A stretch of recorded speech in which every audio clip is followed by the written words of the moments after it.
Hello students, it's Chemistry Time Learning Platform. Hi, I'm Monica and today we'll start our question series of the GOC. ठीक है students, हमने inductive effect, mesomeric effect, resonance, hyper conjugation और aromaticity के बारे में discuss किया था। अब उन सभी को हम कंबाइन करके एक क्वेश्चन सीरीज ट्राई करते हैं, ठीक है, जो आपके लिए हर टेस्ट में, चाहे वो नीट हो, IIT हो, नेट लेवल पे हो, सारों के लिए, चाहे BSc MSc के स्टूडेंट्स कर रहे हो, मतलब आफ्टर 11th आप ये लेक्चर आपके लिए सबसे ज़्यादा इफेक्टिव होने वाला है, क्योंकि इसमें सारे क्वेश्चन सीरीज होंगे जिसके अंदर मैं अपनी 3-4 वीडियोस बनाऊंगी, 3 to 4 वीडियोस, जिसके अंदर आपको सारी बस क्वेश्चन सीरीज यानी प्रॉब्लम्स ही मिलेंगी ऑर्गेनिक केमिस्ट्री की। ठीक है, कैसे हम उनको सॉर्ट आउट करें, क्योंकि अक्सर देखा जाता है कि बच्चों को ऑर्गेनिक केमिस्ट्री में बहुत ज़्यादा डिफिकल्टी फेस करने को मिलती है। पहली बात, उन्हें GOC ही समझ में नहीं आती और उनकी जो ऑर्गेनिक केमिस्ट्री है बिल्कुल ही खराब हो जाती है। तो इसलिए सबसे बेसिक GOC है, अगर आप उसको बहुत अच्छे से समझ लेते हैं ना, तो आई प्रॉमिस कि आपका कोई क्वेश्चन गलत नहीं होगा ऑर्गेनिक केमिस्ट्री से रिलेटेड। और उसके बाद जितने भी चैप्टर्स आते हैं ना आपके 12th में, 11th में, आपको वहां पर भी कोई डिफिकल्टी होगी। इवन आप मैकेनिज्म तक ट्राई कर सकते हो अगर आपको GOC अच्छे से क्लियर है तो। ठीक है, तो अपनी फर्स्ट वीडियो जो आज मेरी क्वेश्चन सीरीज की है, उसमें हम कार्बोकैटायंस और स्टेबिलिटी की बात करेंगे on the basis of these 4 effect: inductive effect, hyper conjugation effect, mesomeric effect, aromaticity and resonance. ठीक है, हमने सारा समझा था, अब हम क्वेश्चंस को ट्राई करते हैं। ठीक है, अब देखो अप्रोच क्या होगी। जब भी कार्बोकैटायंस की मैं आपको लिखवा चुकी हूं कि जो आपके पास कार्बोकैटायंस के अंदर जो कार्बोकैटायन की स्टेबिलिटी होती है, ये मैं ऑलरेडी आपको करवा चुकी हूँ, नहीं तो मेरे आप प्रीवियस लेक्चर्स देखिए कि कार्बोकैटायन की स्टेबिलिटी किस किस चीजों पर डिपेंड करती है। स्टूडेंट्स, जो कार्बोकैटायन की स्टेबिलिटी होती है ना, हमने बात की थी +I के डायरेक्टली प्रोपोर्शनल होती है, +M के डायरेक्टली प्रोपोर्शनल होती है, और हाइपर कंजुगेशन के डायरेक्टली प्रोपोर्शनल होती है। मैं ऑलरेडी आपको करवा चुकी कि इंडक्टिव इफेक्ट के कैसे, क्योंकि कितना भी डोनेटिंग +I मतलब डोनेटिंग वाला ग्रुप होगा तो कार्बोकैटायन स्टेबल होगा। प्लस मेसोमेरिक भी क्या होता है, डोनेटिंग वाले ग्रुप्स में आता है। हाइपर कॉन्जुगेशन में भी क्या आता है आपका, अल्फा हाइड्रोजन जो कि डोनेट होते हैं एक तरीके से, है ना, दिए जाते हैं ना, तो वहां पर भी कार्बोकैटायन की स्टेबिलिटी होती है। और नेक्स्ट आपके पास क्या होता है, ये जो होती है आपके पास डायरेक्ट रिलेशन के साथ रखती है, इनवर्स रिलेशन रखती है इलेक्ट्रोनेगेटिव। जितना ज्यादा कोई ग्रुप या फिर एटम कार्बोकैटायन को अपनी तरफ अट्रैक्ट करेगा, मतलब इसको जो पॉजिटिव चार्ज को बढ़ाएगा, ज्यादा इंक्रीज करेगा, तो मतलब अनस्टेबल होगा। और उसी तरीके से हम क्या बोलते हैं, जितना ज्यादा परसेंटेजेस करेक्टर उतनी ज्यादा इलेक्ट्रोनेगेटिव, तो इसका भी इनवर्स रिलेशन होगा। ठीक है, इन चीजों को ध्यान में रखते हुए हम इन चीजों को समझने की कोशिश करते हैं। अब आपको क्या करना है, ये ध्यान रखनी है M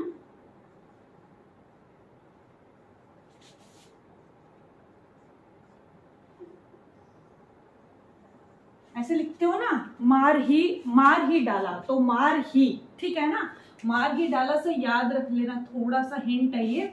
तो मार ही डाला मतलब M से मेसोमेरिक, A से एरोमेटिक, R से रेजोनेंस, H से हाइपर कॉन्जुगेशन, I से इंडक्टिव। आपको इसी सीक्वेंस में सारा फॉलो करना है। ठीक है, कोई भी क्वेश्चन सीरीज हो, चाहे वो कार्बोकैटायन हो, कार्बन एनायन हो, एसिडिटी की आप एसिड्स की बात कर रहे हो, बेसिसिटी की बात कर रहे हो, जो भी आप बात कर रहे हो, चाहे फ्री रेडिकल्स की बात कर रहे हो, तो आपको सारे में यही अप्लाई करना है हर किसी की स्टेबिलिटी को देखने के लिए। ठीक है, तो चलिए स्टार्ट करते हैं। देखो सबसे पहले क्वेश्चन आपके पास यहाँ पर CH3, देखो जब ये ऑक्सीजन होता है ना, इस तरीके से अटैच होता है सिंगल सिंगल, तो यहाँ पे 2 लोन पेयर आते हैं, कैसे 1 2 3 4 5 6 7 8 फाइन। तो अब देखो यहाँ देखो मेरे पास, मैंने आपको मेसोमेरिक करवाया था। ठीक है, यहाँ पर क्या है ना, पॉजिटिव के साथ OCH3 लगा हुआ है। OCH3 का मतलब क्या होता है, OR ग्रुप। ठीक, OR मतलब कौन सा, R, देखो यहाँ पे कार्बोटाइन के साथ OR ग्रुप लगा हुआ है आपका, ये अल्कोक्सी ग्रुप है ना, this is your OR group. और तुम्हें पता है कि OR ग्रुप क्या होता है, +M इफेक्ट यानी प्लस मेसोमेरिक इफेक्ट शो करता है। मैं आपको ऑलरेडी करवा चुकी हूँ, +M और -M। ठीक है, तो यहाँ पर क्या है, डोनेशन वाला है ना फैक्टर। और मैंने ये भी बताया था कि सबसे पहले नॉन बॉन्डिंग की कैपेसिटी होती है, ये भी ध्यान रखना है, नॉन बॉन्डिंग कैपेसिटी, फिर डबल बॉन्ड, फिर आपका सिंगल बॉन्ड। तो एनर्जी ऐसे इंक्रीज करती है। सबसे पहले नॉन बॉन्डिंग डोनेट करता है, फिर पाई बॉन्ड डोनेट करता है, फिर सिंगल की बात आती है। सिंगल को तो आप हम देखते ही नहीं है अगर ये दोनों है तो, ठीक है। अब देखो यहाँ पर क्या लग रहा है इसका plus M plus mesomeric effect. और यहाँ देखो यहाँ पर क्या वर्क कर रहा है, देखो यहाँ पर दिस इज योर, अगर मैं इसकी बात करूं तो ये CH2 पॉजिटिव कार्बोकेटायन डेफिशिएंसी को कम करना पसंद करेगा। और इसका क्या होता है यहाँ पर, इसका है यहाँ पर माइनस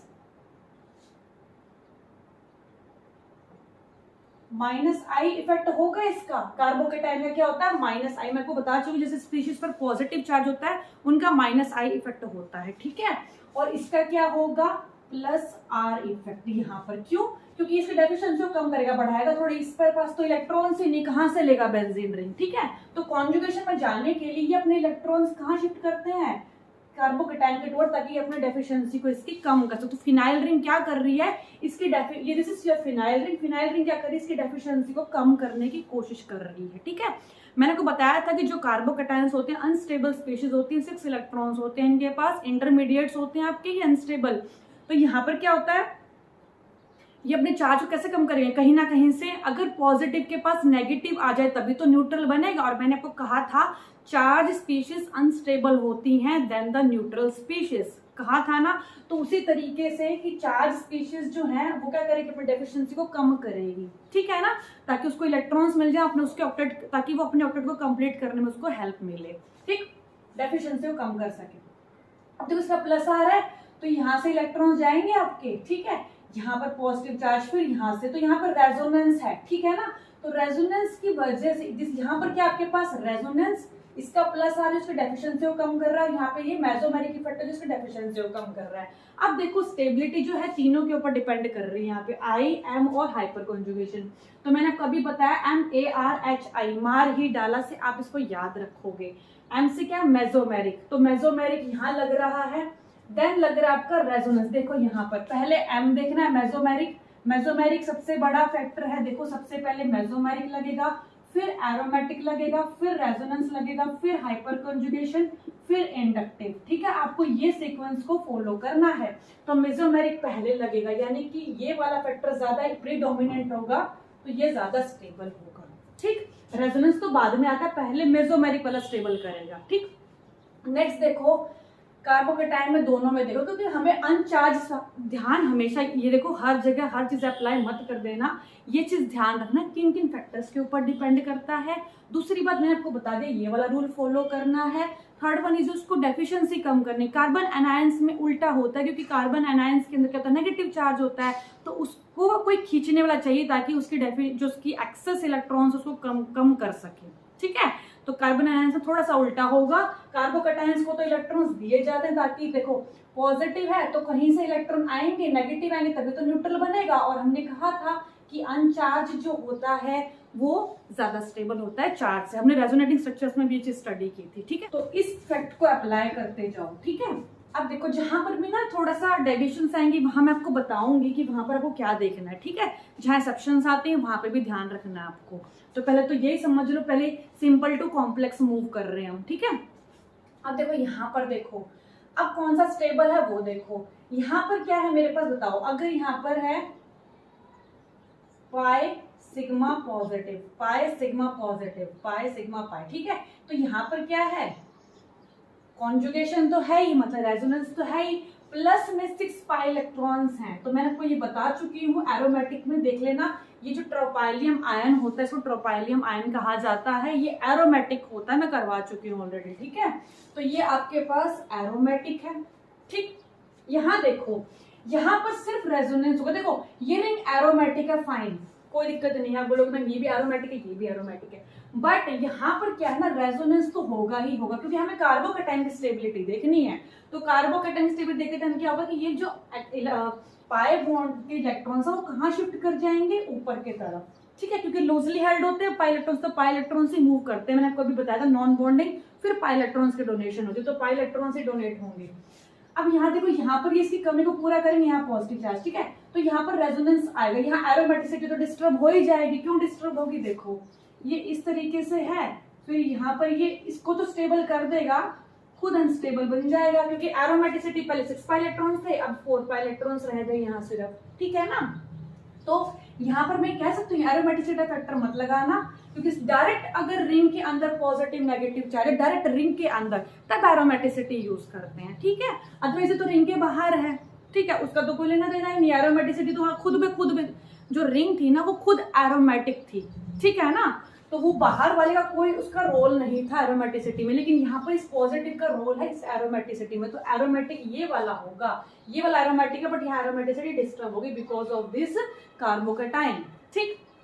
अब तो इसका मतलब मैं क्या कहूंगी, यहाँ तो सिर्फ रेजोनेंस काम कर रहा है, यहाँ एरोमेटिक, देखो एरोमेटिक ज्यादा है, रेजोनेंस है, ठीक है।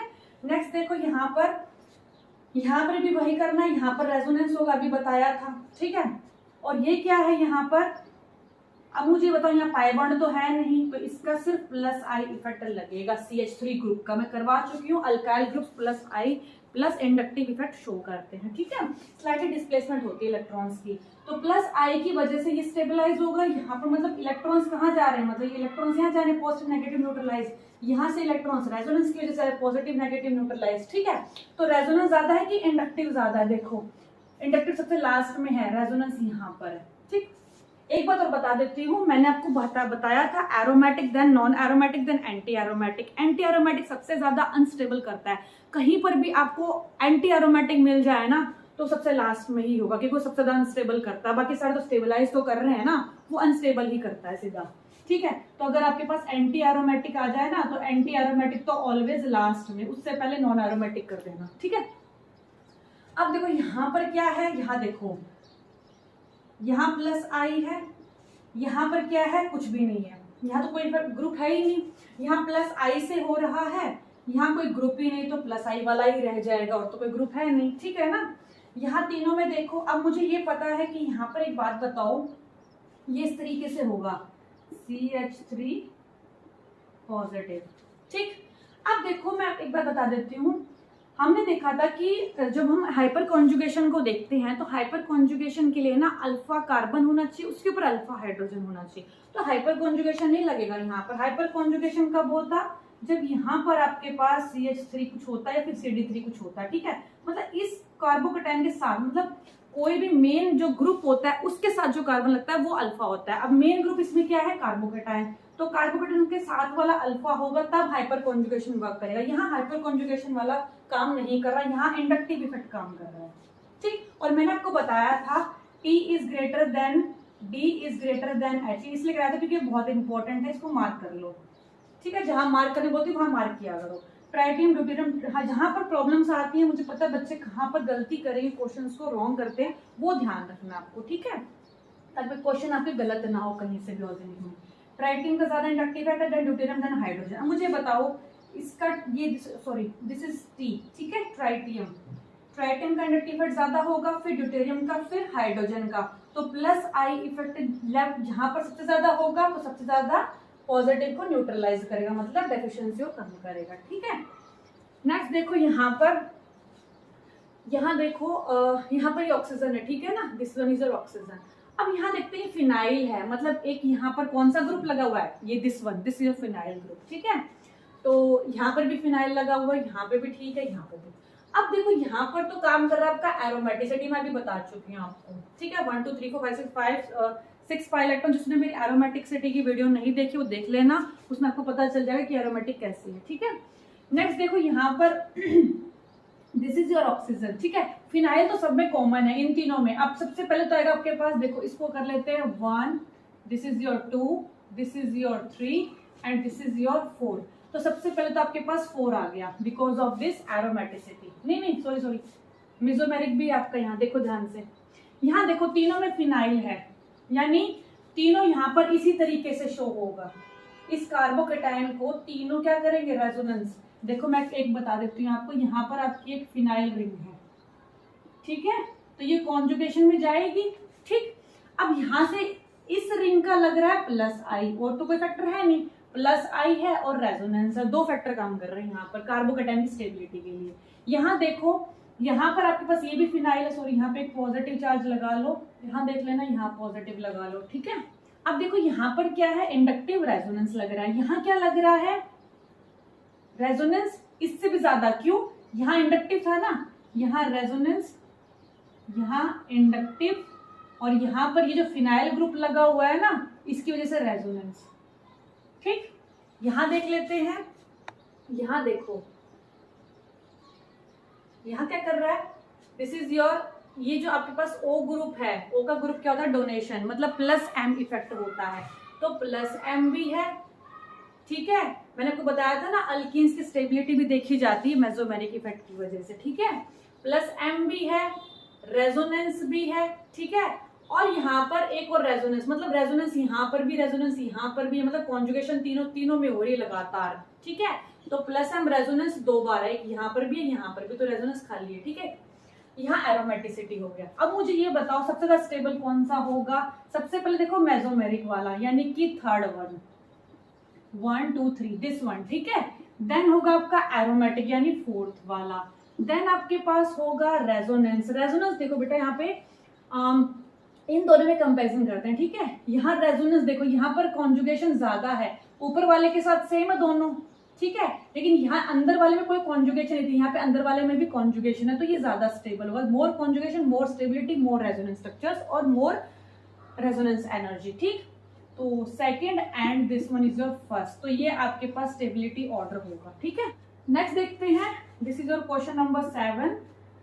सी हियर, देखो यहाँ पे, यहाँ पॉजिटिव चार्ज के एडजेसेंट में है नाइट्रोजन के, यहाँ ऑक्सीजन के, यहाँ पर भी ऑक्सीजन है, और यहाँ 3 फिनाइल ग्रुप लगे हुए हैं। ठीक है, तो यहाँ देखो 3 फिनाइल ग्रुप लगे हुए हैं, मतलब इस तरीके से है, देख लेना। अब ये जो है कॉन्जुगेशन की जैसे स्टेबलाइज करेंगे, तीनों फिनाइल ग्रुप, ये भी ऐसे, ये भी फिनाइल है, ये भी फिनाइल है, 3 फिनाइल ग्रुप इस पॉजिटिव को क्या कर रहे हैं, स्टेबलाइज कर रहे हैं। तो मैं यहाँ पे बोल सकती हूँ यहाँ रेजोनेंस लग रहा है। ठीक, नेक्स्ट देखो, यहाँ पर देखना है हमको, यहाँ प्लस M नहीं लग रहा। देखो प्लस M कब लगता है, जब एडजेसेंट में बिल्कुल पॉजिटिव चार्ज हो, क्योंकि इसके एडजेसेंट पे सीधा डेफिनेशन से वो कम करे, बट यहाँ एडजेसेंट पे तो है ही नहीं, तो यहाँ मेसोमेरिक इफेक्ट मत लगा देना। मेसोमेरिक इफेक्ट कहाँ वर्क करे, देखो यहाँ सीधा जो डायरेक्ट इनके साथ यहाँ पर ग्रुप, मैंने क्योंकि बताया था double bonded system direct connect होना चाहिए ग्रुप के साथ, या फिर पॉजिटिव चार्ज। ठीक है, तभी मेसोमेरिक लगता है, डायरेक्ट कनेक्ट हो। यहाँ देखो ये भी डायरेक्ट कनेक्ट है, मतलब इन दोनों में मेसोमेरिक है। यहाँ देखते हैं क्या है, अब देखो यहाँ मेसोमेरिक तो काम नहीं कर रहा, ना कोई कॉन्जुगेशन काम कर रहा है, यानी कि यहाँ पे सिर्फ -I काम कर रहा है, क्योंकि सिंगल बॉन्ड है। ठीक, तो यहाँ -I है, O का पता है आपको क्या होता है, -I इफेक्ट होता है, क्योंकि इलेक्ट्रोनेगेटिविटी है O की। ठीक ठीक, अब देखो नाइट्रोजन ऑक्सीजन, ज्यादा डोनेशन पावर किसकी होगी, नाइट्रोजन की, क्योंकि इलेक्ट्रोनेगेटिविटी नाइट्रोजन की कम है, ऑक्सीजन की। नाइट्रोजन की इलेक्ट्रोनेगेटिविटी क्या है, नाइट्रोजन की इलेक्ट्रोनेगेटिविटी 3.0 होती है, ऑक्सीजन की इलेक्ट्रोनेगेटिविटी क्या होती है, ज्यादा होती है। तो डोनेशन पावर किसकी ज्यादा होगी, this is your donation power, मतलब प्लस M ज्यादा किसका होगा, नाइट्रोजन, जिसकी इलेक्ट्रोनेगेटिविटी कम है, ताकि वो आसानी से दे सके। ठीक, तो यहाँ पर क्या होगा, ये वाला आपके पास है first, this one is your second, this one is your third, and this one is your fourth. So which one stabilise more, see here first one, क्योंकि यहाँ पे क्या है मेसोमेरिक, यहाँ पर भी मेसोमेरिक, प्लस M दोनों में, लेकिन ज्यादा किसका है, फर्स्ट का। सेकंड से भी समझा दिया मैंने आपको। नेक्स्ट देखो इन दोनों में इसका -I है, तो इसको डिस्टेबलाइज करेगा, है ना, क्योंकि हमें तो देना था, इसने ले लिया पॉजिटिव को और डेफिशिएंस बना दिया, तो थर्ड सबसे कम, देन फोर्थ, फिर थर्ड। ठीक, नेक्स्ट देखो क्वेश्चन 8 में देखते हैं, यहाँ देखो this one is your plus M, OR का प्लस M इफेक्ट होता है, तो डायरेक्ट स्टेबलाइज करेगा, मतलब रेजोनेंस भी हो रहा है, प्लस M भी। प्लस M तो रेजोनेंस ही होता है एक तरीके से, लेकिन ग्रुप की वजह से हो रहा है, सिंपल। ठीक है, तो प्लस M लिख लो या फिर रेजोनेंस लिख लो, लेकिन ये किसी ग्रुप की जैसे तुम प्लस M लिख रहे हो, प्रीडोमिनेंट तो प्लस M ही होता है, रेजोनेंस तो सिंपल कॉन्जुगेटेड सिस्टम में होता है। ठीक है, यहाँ देखो 1 2 3 4। अब मुझे ये बताओ ये क्या है, एंटी एरोमेटिक।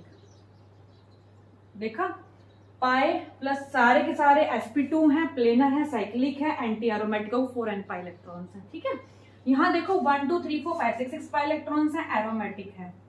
यहाँ देखो यहाँ सिंपल क्या है, रेजोनेंस है। तो अब मुझे बताओ क्या होगा, सबसे पहले प्लस M, इसको लिख लो first, second, this is your third, and this is your fourth. तो ऑर्डर क्या होगा, देखो यहाँ पर सबसे पहले होगा मेसोमेरिक वाला order, this is your mesomeric, ये सबसे लास्ट में आएगा एंटी एरोमेटिक। थर्ड सॉरी हाँ ठीक है, मैं फर्स्ट वन, फिर थर्ड आपके पास क्या है एरोमेटिक, फाइन। फोर्थ क्या है रेजोनेंस, ठीक है। लास्ट क्या है एंटी एरोमेटिक। ठीक, समझ आ गया? मतलब ऐसे ही सीक्वेंस को फॉलो करना है।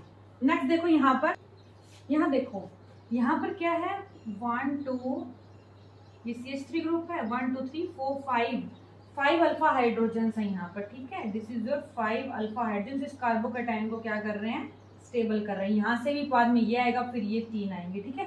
5 अल्फा हाइड्रोजन है, जितने ज्यादा हाइपर कॉन्जुगेशन स्ट्रक्चर्स होंगे ना उतनी ज्यादा स्टेबिलिटी होगी मॉलिक्यूल में, ठीक है। यहाँ देखो नेक्स्ट, यहाँ पर क्या कर रहे हैं ये वाले हाइड्रोजन आ रहे हैं, यानी 2 अल्फा हाइड्रोजन प्लस में। लेकिन देखो ये कार्बोकैटायन को भी स्टेबल करने वाले 2 यहाँ पर है, सॉरी यहाँ पर भी कर लेना 1 2 3 4 5 6 7, यहाँ 7 अल्फा हाइड्रोजन है, ठीक है। यहाँ देखो 1 2 3 4 4 अल्फा हाइड्रोजन है। यहाँ देखो यहाँ पर कितने होंगे, ये है अल्फा, ये नहीं है, ये वाला अल्फा कार्बन, ठीक है। 1 2 3 अल्फा हाइड्रोजन, ठीक है ना। तो यहाँ पर कैसे स्टेबिलिटी ऑर्डर बताओगे, जल्दी बताओ। यहाँ 3 अल्फा हाइड्रोजन है, यहाँ पर मेसोमेरिक है, फोर्थ वाला सबसे ज्यादा स्टेबल होगा। आफ्टर दैट आपके पास फर्स्ट वाला 7 अल्फा हाइड्रोजन वाला, फिर होगा सेकेंड, फिर होगा थर्ड, ठीक है। अब देख लोगे इजीली, कहीं गलत हो तो देख लेना, कहीं अल्फा हाइड्रोजन अगर काउंट करने में मिस्टेक हो तो देख लेना, ठीक है। चलो अब थोड़े से एग्जांपल्स और करते हैं कार्बोकैटायंस के, फिर हम नेक्स्ट वीडियो में सारे कार्बन एनायंस को डिस्कस करेंगे, ठीक है। फिर एसिडिक स्ट्रेंथ, बेसिक स्ट्रेंथ, जितने भी क्वेश्चंस होंगे सारी क्वेश्चन सीरीज को प्रैक्टिस करेंगे, ठीक है, ताकि आपका कंसेप्ट पूरी तरीके से क्लियर हो, आपका कोई क्वेश्चन रॉन्ग ना हो कभी, ठीक है। चलिए क्वेश्चन और ट्राई कर लेते हैं। एक टर्म है डांसिंग रेजोनेंस, वो भी मैं आपको समझाऊंगी, ठीक है। वो केस बहुत सारे केसेस में डिफिकल्टी प्रोड्यूस करती है, तो 2 एक्सेप्शन है जहां पर आपको याद रखना है, वो बता दूंगी वो कैसे याद रखना है, ठीक है। चलिए यहाँ देखो, यहाँ पर क्या है रेजोनेंस है, ठीक है। यहाँ पर भी क्या है कॉन्जुगेटेड में रेजोनेंस है, यहाँ ज्यादा रेजोनेंस है, ज्यादा कॉन्जुगेटेड सिस्टम है एज कम्पेयर टू दिस, तो ये वाला तो ज्यादा स्टेबल होना है इससे, ठीक है। इसमें देखो, इसमें क्या है, इसमें आपके पास सॉरी यहाँ पॉजिटिव है, ठीक है। यहाँ पर क्या है ना क्रॉस कॉन्जुगेशन है, मैंने आपको समझाया था ना क्रॉस कॉन्जुगेशन। क्रॉस कॉन्जुगेशन जो होता है, अगर यहाँ पर 2 बॉन्ड है आपके पास, ठीक है, इन दोनों में, क्योंकि ये सबसे कम स्टेबल होगा, this is your first, this is your second and this is your third. First तो सबसे कम स्टेबल, क्योंकि एक ही है यहाँ पर कॉन्जुगेशन, यहाँ 2 कॉन्जुगेशन है, यहाँ पे भी 2 कॉन्जुगेशन है, लेकिन यहाँ क्रॉस कॉन्जुगेशन है। क्रॉस कॉन्जुगेशन जो होती है वो कम स्टेबल होती है एज कम्पेयर टू अगर आपके पास डायरेक्ट कॉन्जुगेटेड सिस्टम होता है तो, क्योंकि यहाँ पर क्या है ना बारी बारी से आएंगे इसको पॉजिटिव चार्ज को कम करने के लिए, मतलब 50% यहाँ से 50% यहाँ से क्या 100% आपकी शिफ्टिंग हो रही है, ठीक है। तो क्रॉस कॉन्जुगेशन थोड़ा सा कम होता है as compare to conjugated system, जो अगर equal number of double bond होंगे तब, ठीक है। अदरवाइज क्या था इससे ज्यादा तो ये वाला भी स्टेबल है, ठीक। तो आप क्या लिखोगे यहाँ पर second, then third, then first, ठीक है। ये भी तब लगाना है जब दोनों सेम डबल बॉन्ड, जैसे 2 डबल बॉन्ड है, यहाँ पे भी 2 डबल बॉन्ड है, तो क्रॉस कॉन्जुगेशन कम स्टेबल है एज कम्पेयर टू रेजोनेंस, क्योंकि एक एक करके इसको स्टेबलाइज कर रहे हैं, यहाँ से दोनों लगातार स्टेबलाइज कर रहे हैं। कॉन्जुगेटेड सिस्टम जो लगातार चलता है वो ज्यादा स्टेबल होता है रेजोनेंस में, ठीक है। नेक्स्ट देखो यहाँ पर इनमें देखते हैं, यहाँ पर मैंने आपको बताया था यहाँ पर सिर्फ एक रेजोनेंस है, ठीक, और ठीक है यहाँ पर क्या आपके पास सिर्फ एक ही रेजोनेंस काम कर रहा है, एक ही डबल बॉन्ड है, यहाँ 3 डबल बॉन्ड रेजोनेंस, मतलब कि तीनों डबल बॉन्ड पार्टिसिपेट करेंगे रेजोनेंस में, तो यहाँ कॉन्जुगेशन ज्यादा है एज कंपेयर टू दिस, तो ये वाला ज्यादा आपके पास स्टेबल होगा, ठीक। इन तीनों में देख लो यहाँ क्या है, आप सबसे पहले ना ये मत को रेजोनेंस, सबसे पहले ध्यान करो क्लोज रिंग है, प्लेनर है, तो हमेशा एरोमेटिसिटी को ध्यान में रखना है, ठीक है ना, उसको मत भूल जाना। तो वहां सब फैक्टर लगे देखने आपको 1 2 3 4 n पाई इलेक्ट्रॉन्स किसमें होते हैं एंटी एरोमेटिक में, तो मतलब सबसे ज्यादा अनस्टेबल तो यही होगा। अब इन दोनों में देख लो, यहाँ रेजोनेंस तो होगा लेकिन एंटी एरोमेटिक हो गया ना साथ में, तो ज्यादा अनस्टेबलाइज करता है, ठीक है। यहाँ पर क्या है रेजोनेंस है, ठीक, प्लस में 2 अल्फा हाइड्रोजन, यानी कि हाइपर कॉन्जुगेशन भी हो गया। यहाँ क्या है आपके पास 4 अल्फा हाइड्रोजन, इंडक्टिव इफेक्ट तो दोनों में काम कर रहा है, यहाँ से भी रिंग का भी काम करेगा इंडक्टिव इफेक्ट, क्योंकि यहाँ से भी, यहाँ पे सिग्मा है ना CH3, तो ये तो अपना इंडक्टिव इफेक्ट देगा CH2 वाला, ठीक है। यहाँ पर भी इंडक्टिव इफेक्ट भी काम कर रहा है, लेकिन यहाँ पर देखो 4 अल्फा हाइड्रोजन सिर्फ हाइपर कॉन्जुगेशन है। जहाँ रेजोनेंस आ गया ना, फिर वहां पर हाइपर कॉन्जुगेशन क्या देखना, तो रेजोनेंस वाला ज्यादा स्टेबलाइज होगा, ठीक है।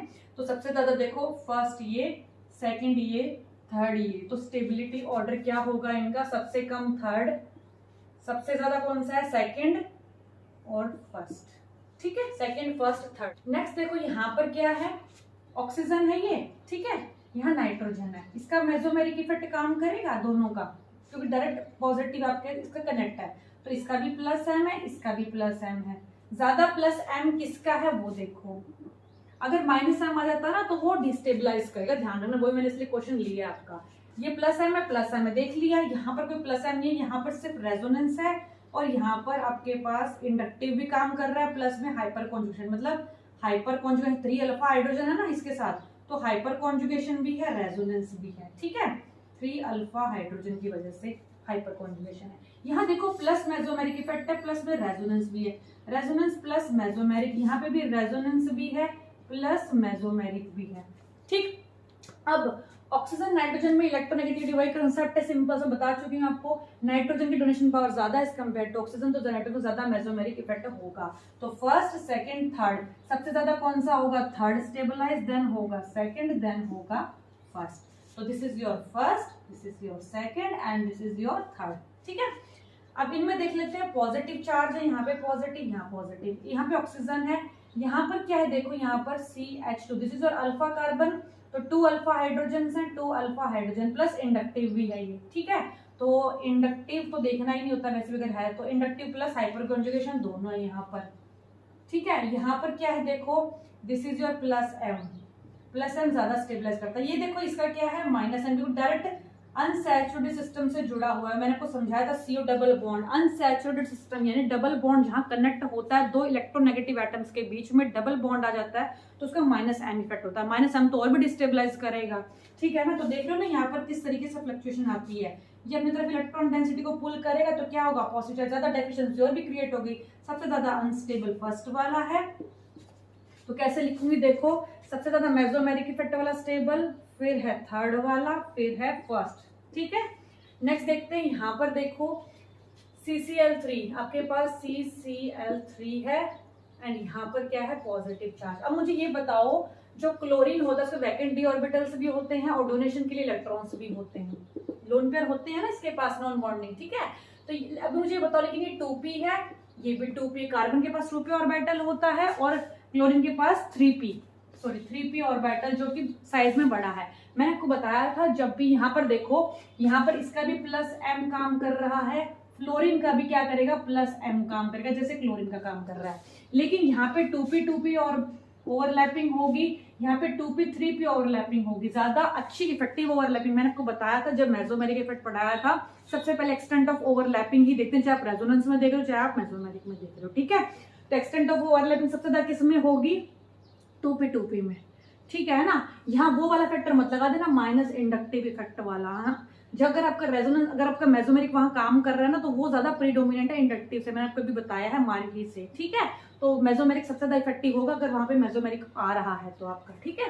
तो यहाँ पर जो CF3 है ना, इस तरीके से बनेगा, CF3 यहाँ पर पॉजिटिव, तो इसके पास जो इलेक्ट्रॉन्स होंगे ना, इसके पास ये परपेंडिकुलर होगा 2p, तो इसके नॉन बॉन्ड के साथ क्या करेंगे, ओवरलैप, जिसके वजह से क्या करेगा, इसका मेसोमेरिक इफेक्ट होगा। मैंने बताया था बैक बॉन्डिंग होती है मेसोमेरिक में, मतलब एक खाली एक भरा हुआ, तो वहां मेसोमेरिक काम करता है। तो मेसोमेरिक ज्यादा किसका होगा, दिस वन, ठीक है, क्योंकि 2p सबसे पहले एक्सटेंट ऑफ ओवरलैपिंग देखते हैं, जिससे वो उसकी वैकेंट ऑर्बिटल, जो कार्बन क्या वैकेंट ऑर्बिटल है, क्योंकि देखो आपके पास कैसे होता है ये शेप, ये इस तरीके से होगा, CF3 ऐसे होगा, ठीक है। और ये जो आपके पास पॉजिटिव चार्ज वाला लोब है ना, ये परपेंडिकुलर है इस प्लेन के, इस तरीके से परपेंडिकुलर है, ठीक है। अगर आपने ऐसे बोर्ड है तो परपेंडिकुलर, जैसे, और ये परपेंडिकुलर ऐसे है, फ्लोरीन का भी ऐसे ही है, तो दोनों के दोनों कैसे ओवरलैप कर रहे हैं, इस तरीके से इनके, ये इलेक्ट्रॉन किसको दे रहा है, अपने फ्लोरीन वाला भरा हुआ है, खाली को इलेक्ट्रॉन दे रहा है 2p वाले को, कार्बन के, ठीक है। तो ये प्लेन के क्या है, परपेंडिकुलर है दोनों। अब देखो यहाँ पर मतलब इसका सारे इसको दे रहे हैं, ठीक है। अब देखो यहाँ पर देखो नेक्स्ट वाले में क्या है, यहाँ पर देखो, यहाँ पर इंडक्टिव है तो काम करेगा नहीं, क्योंकि पाई सिस्टम में इंडक्टिव है तो काम करता नहीं है। मैंने को बताया था हाइपर कॉन्जुगेशन काम करता है, याद रखना हाइपर कॉन्जुगेशन ऑर्थो पैरा पर ही वर्क करता है, ठीक है। मैंने दिखाया भी था आपको स्ट्रक्चर्स ड्रॉ करके जब कराया था। यहाँ देखो कैसे होगा, CH3 है, ये अल्फा हाइड्रोजन डायरेक्ट जो डबल बॉन्ड से कनेक्ट है, तो ये यहाँ से आपका यहाँ जाएगा, ये आपका यहाँ जाएगा, ठीक है। ऐसे डेफिशिएंसी वो काम करेगा, तो इसका रेजोनेंस स्ट्रक्चर इस तरीके से बनेगा। तो 1 2 3 अल्फा हाइड्रोजन है, मतलब हाइपर कॉन्जुगेशन इसमें भी है, इसमें भी मिलेगी, इसमें भी मिलेगी, तीनों में हाइपर कॉन्जुगेशन है, रेजोनेंस तो तीनों में ही है, ठीक है। तो हाइपर कॉन्जुगेशन के बेस पे देखो यहाँ डिस्टिंग्विश होगा, कैसे होगा, इंडक्टिव से मत करना, दोबारा बता रही हूँ, क्योंकि यहाँ पाए बॉन्ड देखो, जो ये पाए बॉन्ड से डायरेक्टली कनेक्टेड है, ये अल्फा हाइड्रोजन, तो यहाँ 1 अल्फा हाइड्रोजन है, यहाँ पे 2 अल्फा हाइड्रोजन है, यहाँ पे कितने हैं 3 अल्फा हाइड्रोजन है। तो ज्यादा स्टेबलाइज कौन सा है, जितने ज्यादा अल्फा हाइड्रोजन उतनी ज्यादा स्टेबिलिटी, ठीक है। तो ज्यादा रेजोनेंस में कौन सा पार्टिसिपेट करेगा, जिसके पास 3 अल्फा हाइड्रोजन होंगे, तो दिस, ठीक। नेक्स्ट देखो यहाँ पर इस कार्बोकेटाइन साथ सेम वही है, अब लेकिन यहाँ पर प्रॉब्लम क्या आती है ना, इंडक्टिव नहीं देखना यहाँ पे, क्योंकि अल्फा हाइड्रोजन है, अल्फा कार्बन है, सॉरी अल्फा कार्बन है, ये आपके पास अल्फा कार्बन से 3 हाइड्रोजन अटैच है, मतलब 3 अल्फा हाइड्रोजन है, यहाँ पे 3 अल्फा डी ड्यूटेरियम है, 3 अल्फा ट्राइटियम है। अब आपको समझा चुकी हूँ, CH की बॉन्ड स्ट्रेंथ सबसे ज्यादा आपके पास क्या होगा order, HDT, hyper conjugation H से हाइपर कॉन्जुगेशन H से हाइड्रोजन, मतलब हाइड्रोजन का उतना ही ज्यादा हाइपर कॉन्जुगेशन होगा। ट्रिक है सिंपल याद करने के लिए, H का फिर D का फिर T का, ऐसे हाइपर कॉन्जुगेशन का होता है ऑर्डर, और इंडक्टिव का रिवर्स होता है, ठीक है। मैंने बताया भी था कि बॉन्ड जो होगी सबसे ज्यादा वीक किस में होगी, CH में, CT की बॉन्ड स्ट्रेंथ ज्यादा होती है, T को वहां से निकलना डिफिकल्ट होता है हाइपर कॉन्जुगेशन के लिए, फाइन। तो CH की बॉन्ड लेंथ ज्यादा होगी as compare to both of this, fine. तो यहाँ पर क्या होगा, इसका हाइपर कॉन्जुगेशन क्या होगा सबसे ज्यादा, फिर इसका, यानी ज्यादा स्टेबलाइज ये करेगा, फिर ये, ठीक है। इसको इंपॉर्टेंट मार्क कर लेना, मैं करवा भी चुकी थी आपको पहले। यहाँ 2 फिनाइल है कार्बोकेटाइन के साथ, यहाँ कार्बोकेटाइन के साथ ये एक फिनाइल ही है ये यहाँ पर, ठीक है ना। कि सोचो क्या है, दिस इज योर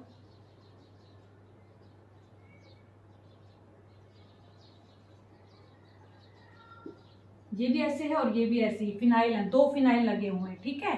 तो यहाँ पर 2 फिनाइल ग्रुप्स हैं, यहाँ पर 3 अल्काइल ग्रुप्स हैं, ये टर्शरी कार्बोकेटायन है, क्योंकि अल्काइल ग्रुप की वजह से। यहाँ देखो यहाँ पर जो ये है ना, यहाँ पर एक फिनाइल ग्रुप है, ये फिनाइल ग्रुप है, ठीक है।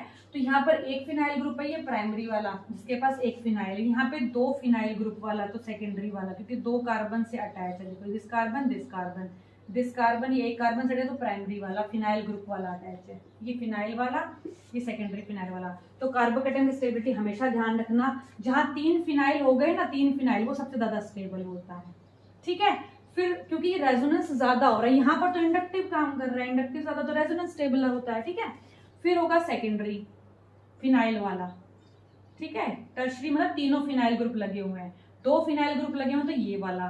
फिर उसके बाद एक चीज ध्यान रखना हमेशा, इन दोनों में यहाँ थोड़ी सी फ्लक्चुएशन है, यहाँ जो 9 अल्फा हाइड्रोजन है ना, जिनकी वजह से हाइपर कॉन्जुगेशन हो रही है, वो बहुत ज्यादा होती है as compare to primary phenyl group. अगर प्राइमरी फिनाइल ग्रुप लगा तो उससे ज्यादा ये प्रीडोमिनेंट, जहां पर मेरे पास प्राइमरी फिनाइल ग्रुप वाला आ गया कार्बोकेटाइन, उससे ज्यादा टर्शरी अल्काइल ग्रुप्स वाला कार्बोकेटाइन ज्यादा स्टेबल होगा। इसको माइंड में रखना है, क्योंकि ये प्रीडोमिनेंटली देखा गया कि ये ज्यादा जीत जाता है hyper conjugation as compare to, क्योंकि 9 अल्फा बहुत ज्यादा स्ट्रॉन्ग इफेक्ट डालते हैं एज कंपेयर टू 1 फिनाइल के रेजोनेंस से, ठीक है।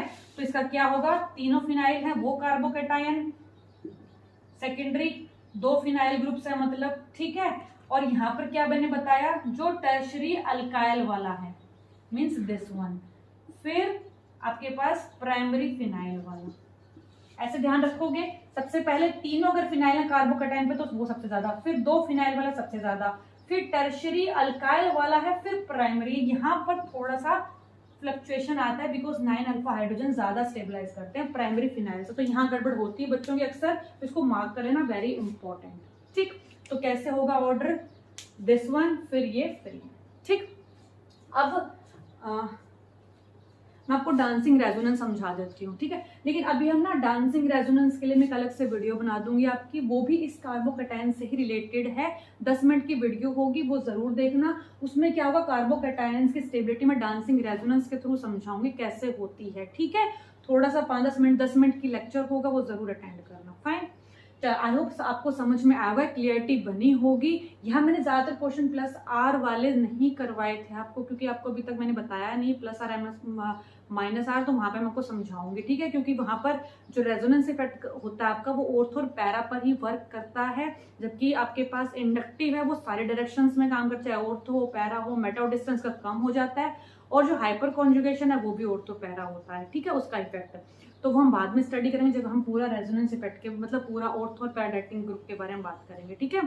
तो आई होप इंपॉर्टेंट है, बहुत बार क्वेश्चंस आते हैं इसमें, चाहे नीट हो चाहे आईआईटी हो, बहुत बार क्वेश्चंस रिपीट हुए हैं। तो आई होप आपको समझ में आया होगा, क्लियरिटी बनी होगी। फिर भी कोई डाउट है किसी क्वेश्चन से रिलेटेड तो आप मुझे कमेंट सेक्शन में लिख सकते हैं। Thanks for watching and keep watching my channel.